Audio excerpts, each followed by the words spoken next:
পৃথিবীতে একজন মানুষই শুধু জানতেন যে তিনি পৃথিবীতে কতদিন বাঁচবেন, সেটা হচ্ছে সাইয়েদনা আদম আলাইহিস সালাম। ওনাকে বলে দেওয়া হয়েছিল তুমি পৃথিবীতে বাঁচবে 1000 বছর। সাইয়েদনা আদমের সামনে অনেকগুলো রুহু রাখা হলো। সাইয়েদনা আদম বললেন এরা কারা? আল্লাহ বললেন তোমার বংশধর। সাইয়েদনা আদম বললেন আল্লাহ ওই যে একটা রুহু দেখা যায় এটার নাম কি?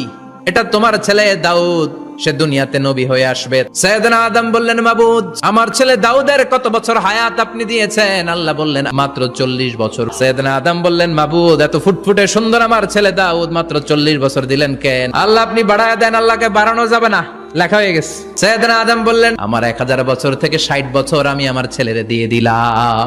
আর আদম আলাইহিস সালাম পেয়েছিলেন 1000 বছর, 60 কমে গেলে রইল কত? 940 বছর পৃথিবীতে থাকার পরে মালাকুল মাউত চলে এসেছে, এসে বলল জিইতু আন আকবাদা রূহাক, রূহ কবজ করতে আসছি।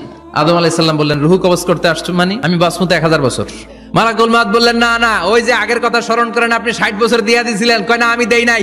মালাকুল মাউত বলে আল্লাহ ঘটনা দেখেন দিয়া কয় দেই নাই। আল্লাহ কয় থাক কথা কইস না, আয়া পর। ভুলে গেছেন উনি। সেদিন থেকে আল কিতাব ওয়া শুহুদ মানে লিখে রাখার সিস্টেম আর সাক্ষীর সিস্টেম চালু হয়েছে।